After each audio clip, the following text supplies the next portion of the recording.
Okay, so this is a Ikea install at a chiropractor's office, or one that's going in.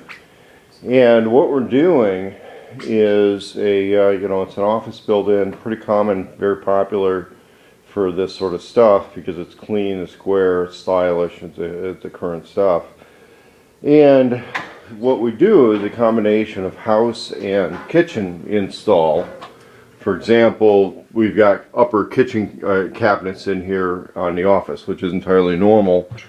Although we ended up changing out a center one for a slightly narrower one because the wall was irregular enough that when somebody took a measurement on it, the original cabinets that were an inch wider didn't fit. But fortunately, IKEA does sell them in, I don't know, I think it's like 3 centimeter increments. It's not quite the full inch increments.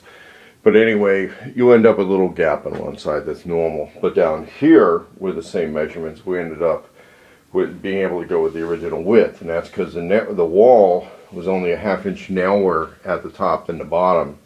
And of course, we end up with not being able to fit the original cabinets, having to swap one out. Kind of normal on these situations. What we've got going in right here, though, is a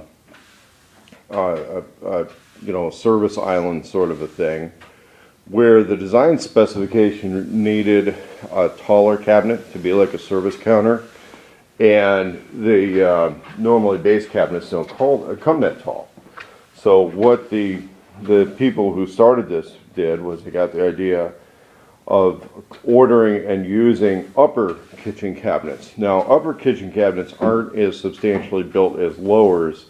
They use thinner wood, and of course they don't have normal backs, right?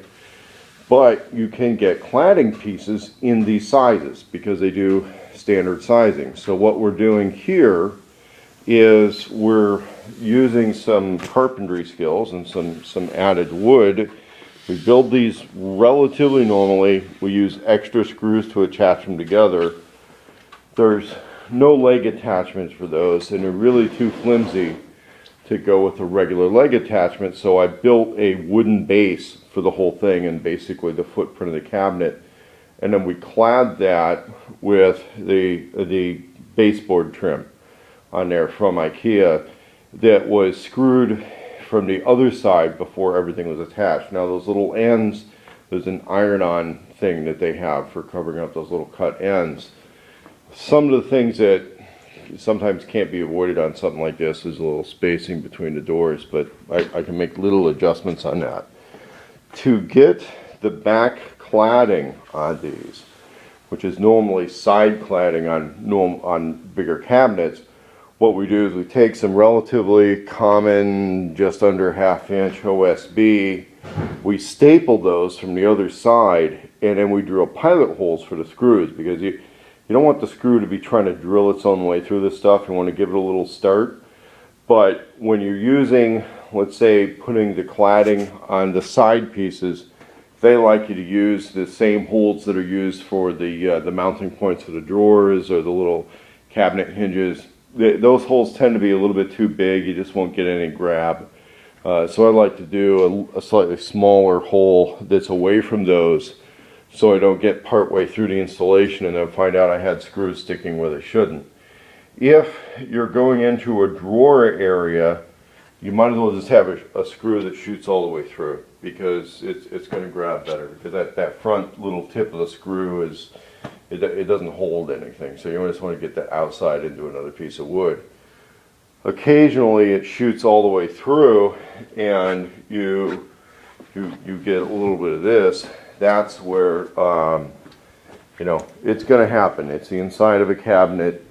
If you have a client who's that picky, you need to find new clients, really. I mean, and these people understand, but you don't want something sharp inside a cabinet, right? That's where the little portable grinder comes in. Yeah, because you don't want to get that grinding metal smell in a clean area. The trick is, while you're grinding it, just hold the vacuum cleaner right up to it when you're doing it. So that's going to be normal for those kinds of things.